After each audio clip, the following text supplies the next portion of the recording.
Let me guess. You've Googled your address. You saw the Zestimate. And then you thought, wow, that's what my house is worth? Sorry to tell you, it's probably not. Today, I'm going to go through why the Zillow number is often wrong and how we get the real answer on home value. First, how does Zillow work and why is it flawed? The biggest problem is Zillow's using an algorithm. They're going to pull public data. They're going to look at your overall square footage. They're going to look at your lot size. They're going to look at recent sales. Doesn't matter what the house looks like compared to yours. And they're going to take those things and the algorithm is going to give them an estimated home value, which is why they call it the Zestimate. It is just an estimate using the algorithm. And that sounds reasonable. However, the problem is your house isn't a spreadsheet. It's not the same as the house next door to you and the one next door to them and the one next door to them. Zillow doesn't know the condition of your home. Zillow doesn't know if you've made any upgrades. They don't know the layout of your home. They don't know if maybe you're right next to a wastewater treatment plant or a cemetery or what other things are issues with your house.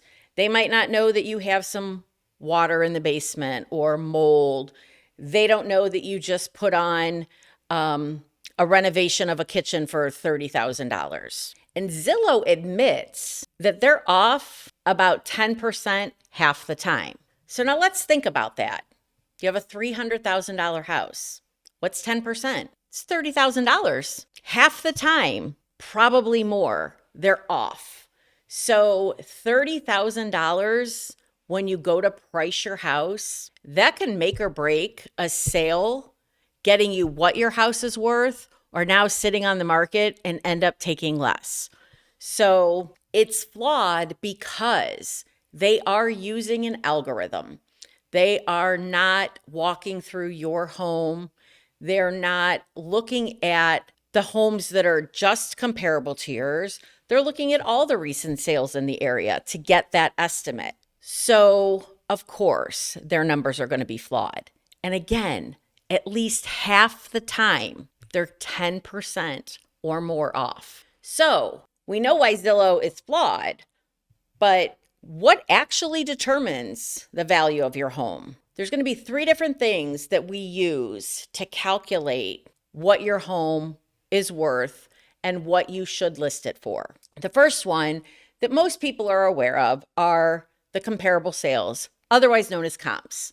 You'll hear agents talk about the comps all the time. What similar houses sold for most recently. We're going to look at the same neighborhood, similar house size, similar condition. What did the buyers actually pay? Not what they listed it for. We want to know what it sold for and how that house compares to the house that you're getting ready to list on the market. The second thing that we look at is the current competition. How many houses out there on the market are just like yours? Right now, buyers have, if they're looking at a $300,000 price point and there's 5 houses on your street at a $300,000 price point, they've got some options.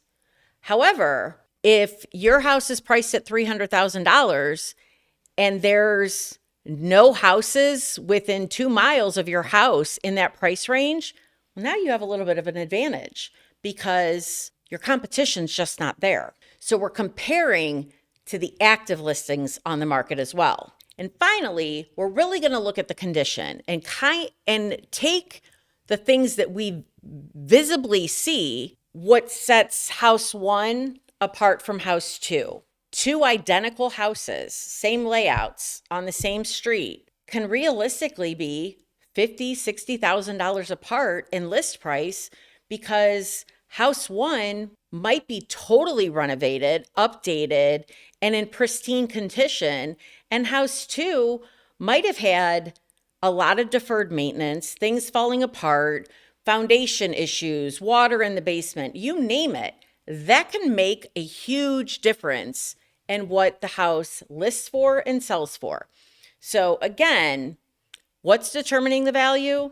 The comps, what's sold, the current competition, so what's active and on the market, and the condition of your home in relation to the comparables that are on the market. So, number 3, let's talk about the psychology of pricing. You might think $299,000, $302,000. They're not really different. They're only a few $1,000s apart, sure. However, buyers tend to search in different price brackets. They might search, I usually say they search in 25s. They'll search 250 to 275, 275 to 300, 300 to 325. So if you're at 299, you're going to fall in anybody who's searching up to $300,000. If you're at 302, even though that $300,000 buyer probably could offer on your house, they're not even looking at it because in their search, they capped it at 300. So you're basically invisible to those buyers. Then we have the danger zone. You're too high for real buyers and you're too low for the premium market. A no man's land listing is probably just going to sit on the market. So you want to make sure that you're in the right price range. And yes, houses can vary, give or take $5,000. When it comes to an appraisal, if you're within $5,000 of what the appraiser thought it was worth, he's probably going to side with the seller and give that appraised value. But again, you don't want to be too high to disqualify buyers that just can't afford it, and you don't want to be too low for your premium market. So if you're priced at 250 and your house is really worth 300, you might lose out on a lot of those people because they think, I can afford more than that. So you want to price strategically in the right price range. Finally, how do we get to the real number on what to list your home for? We're going to use a comparative market analysis. Often hear us call it a CMA for short. What is that CMA going to include? It's going to be a real person that goes inside your house, looks at the condition of your home compared to other homes. It's going to look at your market based on what's currently selling, what's currently active, and it's going to include market trends. How are houses selling in the last 30 days versus 6 months ago? It's going to give adjustments for conditions. You've got a water leak in the basement. So now we need to take off some of the value because the other house that we're comparing to doesn't have a water leak. And then it's going to give us a recommended range on where we should price your house. When we first pull everything, you might have a $50,000 range. But once we hone in and get to your CMA, we're going to pull the houses that are most like yours. We'll have walked through your home. We'll know the issues. We'll know what the houses on your street have sold for. We'll know how your house compares to those based on the information that we have from what's sold. And then we're going to get you the real optimal price point. We're not using an algorithm. We're not using houses that have sold that are totally different from your house. We are going to hand pick the most comparable homes to try to help us set a price for your listing. So you need to trust a local realtor.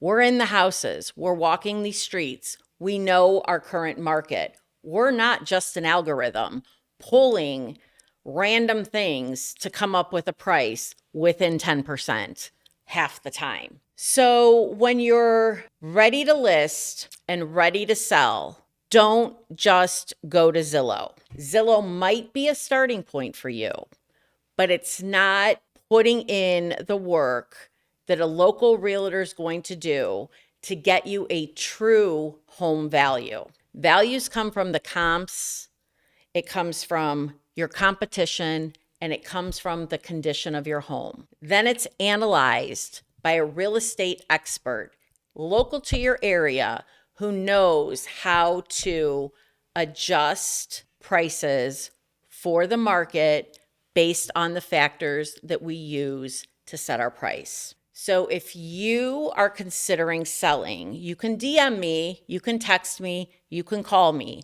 and I will review your most optimal list price for your home. Sure, I'll look at the Zestimate for you, but I'm going to give you the truth that takes the market, the condition, and the comparables all into account when you're ready to sell.